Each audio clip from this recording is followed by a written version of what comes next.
Hi, I'm John.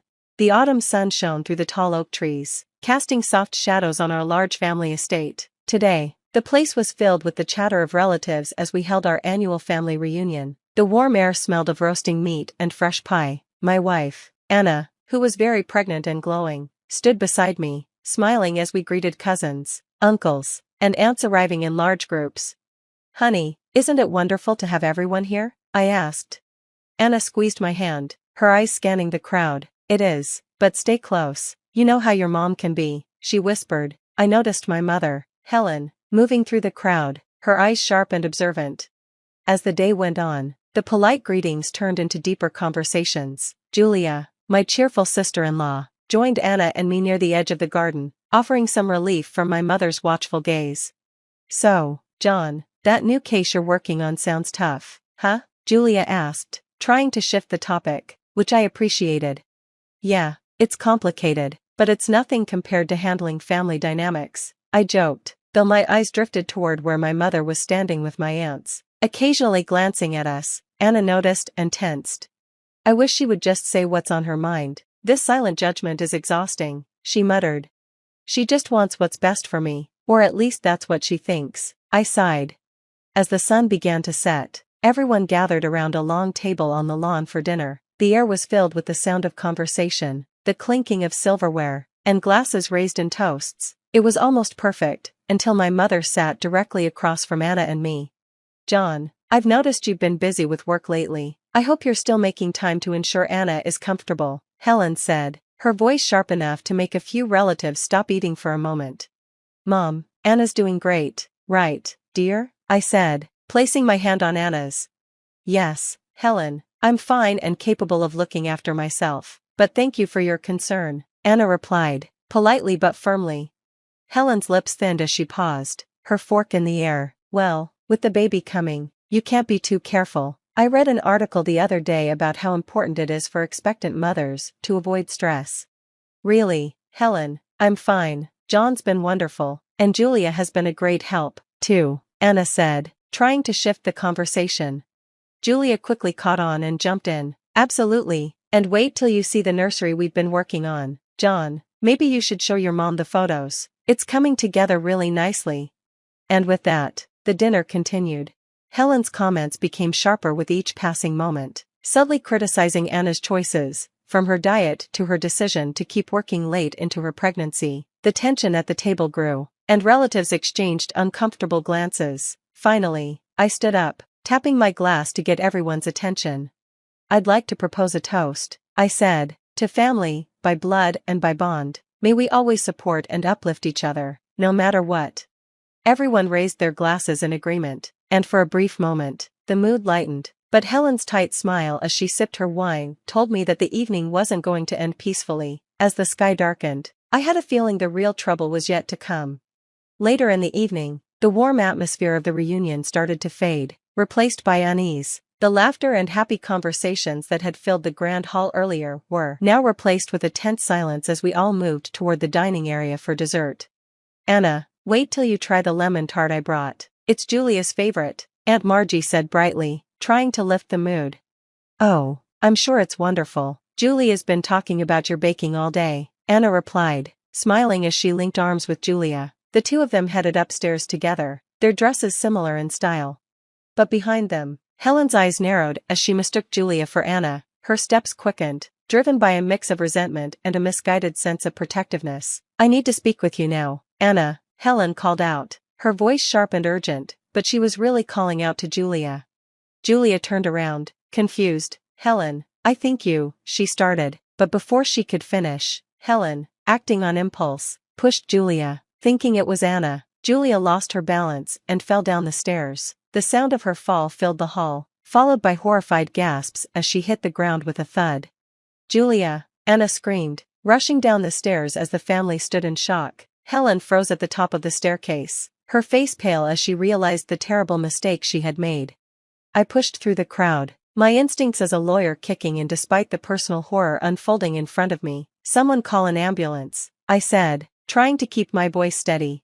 John's command cut through the chaos as he knelt beside Julia, assessing her injuries. "Why would you do this, Helen? She's your niece," Anna's voice trembled with a mix of rage and fear. Helen, flustered and stammering, waved her hands helplessly. I thought she was you. I just wanted to talk. By pushing her down the stairs? John's voice was cold, his eyes searching his mother's face for an explanation that made sense. Moments later, Julia was taken away on a stretcher, and the house fell into a heavy silence. John pulled Helen aside, his tone a mix of disbelief and authority. What's going on, Mom? Your behavior tonight wasn't just out of line, it was dangerous. What did you think Anna was going to do? It's all those articles and talk shows, Helen muttered, wringing her hands. They say some women trap men with pregnancies. I thought she was manipulating you. Manipulating me? Anna's my wife. We're expecting a baby together. How could you believe such nonsense about her? John's frustration mounted as he ran a hand through his hair, struggling to understand how the mother he once knew had become someone driven to hurt out of irrational fears. I got scared, and seeing her, or who I thought was her, brought it all up, Helen admitted, her voice breaking. John shook his head, trying to process her words. Anna needs me, and Julia deserves justice. We're going to sort this out, but right now, I can't even look at you. He turned back to Anna, who stood by the door, her eyes red and swollen from tears. John's resolve hardened as they both waited for news about Julia's condition. The night air felt heavy with everything left unsaid, and the trust that had once bonded the family now lay shattered. The joyful reunion had dissolved into a harsh, sobering reality. As they faced the consequences of a misunderstanding that almost took a life, the hospital's fluorescent lights hummed quietly. John paced the narrow corridor outside Julia's room, deep in thought. Inside, Anna sat beside her sister, holding her hand as the soft beeping of medical monitors filled the air. The weight of the night's events pressed heavily on John as he considered the next steps. When John returned from the security office, he held a USB drive in his hand, the small device feeling heavy with what it contained. I got the CCTV footage from the house, he said. It's clear. Helen saw Julia and pushed her, no hesitation. Anna's tired, red eyes filled with confusion and pain. Why would she do this, John? It doesn't make any sense. Her voice cracked. It was deliberate, Anna. She thought she was pushing you. It's twisted, but it's right there, in black and white. Just then, the door opened, and Dr. Simmons walked in, his face serious. Julia is stable, but she has a concussion and a broken leg. It's going to be a long recovery. Thank you, doctor. Can we have a moment? John asked, his voice calm but firm. The doctor nodded and left the room. Once alone, John turned to Anna. I need to show you something. It's going to be hard to watch, but you need to see how far this went. They watched the footage on John's laptop. In the silent, grainy black and white video, they saw the terrible moment when Helen pushed Julia, sending her tumbling down the stairs. Anna gasped, her hand flying to her mouth as tears welled up in her eyes. Oh God, John, she really thought she was pushing me. John took a deep breath, his face serious. Anna, I've been thinking, we can't just let this go. Julia deserves justice, and we need to protect you and the baby. Anna looked at him, her voice trembling. What are you saying? I'm saying that my mother needs to face the consequences. I'm going to press charges.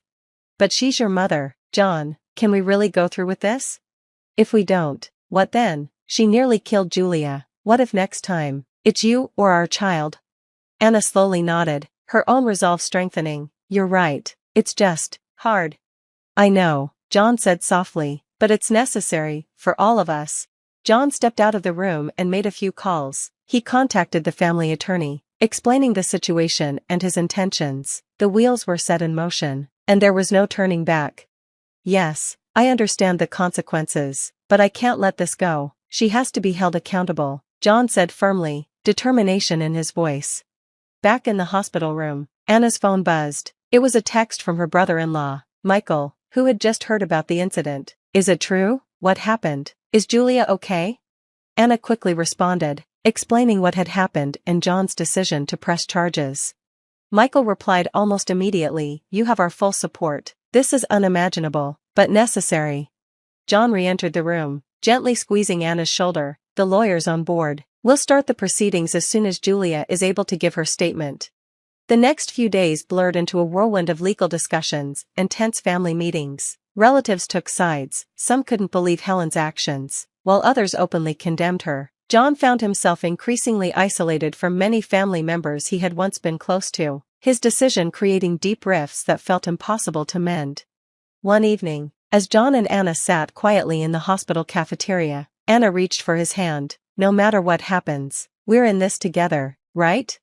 "Right, together," John replied, his voice steady and his grip firm. They returned to Julia's room, and John looked from his wife to his sister-in-law, his heart hardening for the battle ahead. The truth was unraveling, and with it, the image of a family that had once seemed unbreakable. In the courtroom, the air was tense, broken only by the shuffling of papers and occasional whispers. At the front, Helen sat rigidly beside her lawyer, her gaze fixed straight ahead. Across the room, John stood with Anna, preparing to witness his mother face justice. The judge entered, and the room fell silent. "This court is now in session," his voice echoed through the chamber. The prosecutor rose, holding a stack of papers, her voice clear and confident. "Ladies and gentlemen of the jury, we are here to address a serious act of violence, one that could have ended in tragedy. We will show that Helen acted not out of confusion, but out of malice, endangering the life of her niece, Julia, whom she mistakenly believed to be her daughter-in-law, Anna." Helen's lawyer then stood, his tone measured and composed. "We acknowledge the gravity of the situation. However, we argue that this was a misunderstanding, fueled by concern, not an intent to harm." Helen's lawyer began. As the trial unfolded, witnesses recounted the events of that fateful night. When Anna took the stand, her voice was steady, but filled with emotion. "I never thought we'd be here, facing such a heartbreaking family rift. Julia was mistaken for me, and it was no accident, it was intentional." The key moment came when the CCTV footage was presented. The prosecutor played the video, and the courtroom watched in stunned silence as the stark, undeniable images showed Helen pushing Julia. Gasps filled the room at the clarity of Helen's actions. John, watching the footage, felt torn between his roles as a son and an attorney, each frame of the video landing like a personal blow. When John was called to testify, he spoke of his mother's growing resentment and paranoia. "It pains me deeply, but I must stand for what is just. My mother's actions were deliberate and dangerous," he said, his voice steady but heavy with emotion. Finally, Helen took the stand. Her voice trembled as she spoke. "I thought I was protecting my son. I saw what I believed was a threat to his future, to our family's honor. I'm sorry, truly sorry, but it was a mistake." The jury didn't deliberate for long. The evidence was overwhelming. Soon, the judge delivered the verdict. "Based on the evidence presented, the jury finds the defendant, Helen, guilty of aggravated assault." The sentencing was swift, years of probation and a restraining order to protect Anna and her unborn child. The weight of the judge's words seemed to echo through the courtroom, a finality settling over everyone present.